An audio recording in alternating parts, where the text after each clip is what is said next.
ఖచ్చితంగా అండి, 100% ఆయన మాట ఇచ్చారు ఆ రోజు. దాని మీద ఆయన నిలబడ్డారు. అది ఏమన్నా హర్షించదగ్గ విషయం.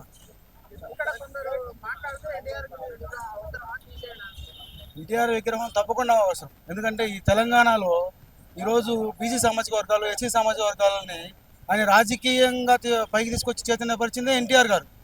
తెలంగాణలో అసలు అణగారిన వర్గాలు రాజకీయంగా ఉత్తేజం కారణమే ఎన్టీఆర్. అసలు ఎన్టీఆర్ వల్లనే ఇలా తెలంగాణ ప్రజలందరూ ఇది ఉన్నారు.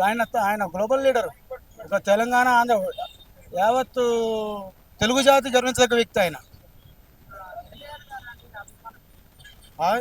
ఎన్టీఆర్ అభిమాని కానివాడు ఎవడు ఉంటాడంటే అసలు అసలు ఆయన నట సార్వభౌముడు. ఆయన అభిమాని ఎవరైనా ఆయన అభిమానులే. ఆయన దేశించాల్సిన అవసరం ఎవరికి ఉంటుంది చెప్పండి. ఆయన సామాజికంగా కానీ, సినిమా పరంగా కానీ, ముఖ్యమంత్రిగా ఆయన చేపట్టినటువంటి ₹2 కేజీ బియ్యం పథకం కానివ్వండి, చేనేత వస్త్రాల సగం కానీ, ఈ రోజు పెట్టిన ఈ ఉచిత పథకాలన్నింటికి ఆచుడు ఆయనే. ఆయన సినిమా రంగంలో కానివ్వండి, రాజకీయ రంగంలో కానివ్వండి, ఆయన్ని ఎవరైనా ఆదర్శంగా తీసుకొని ఆయన ప్రవేశపెట్టిన పథకాలని ఈరోజు ముందుకు తీసుకెళ్తున్నారు తప్పితే నోటి కాదు. రేవంత్ ఆయన ఎన్టీఆర్, ఈయన ఏఆర్ఆర్. దాంట్లో సేమ్ టు యాజ్ ఎన్టీఆర్ని అభిమానించే ప్రతి వ్యక్తి రేవంత్ రెడ్డిని అభిమానిస్తారు. ఎందుకంటే అదే డేరింగ్, అదే డాషింగ్.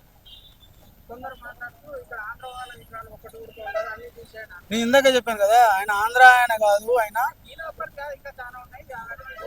ఎవరెవరు విగ్రహాలు పెట్టండి, ఎవరైతే సమాజానికి తెలుగు వాళ్ళకి సేవ చేస్తారో వాళ్ళ విగ్రహాలు మాత్రమే పెడతారు. మీది నాది విగ్రహాలు తెచ్చి పెడితే ఎవరు కూడా ఒప్పుకోరు కదా.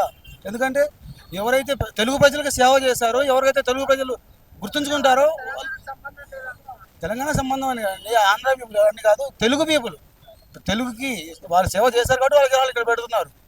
అంతేగాని ఇక్కడ తెలంగాణ తెలుగు అనేది లేదు, అందరూ ఒకటే.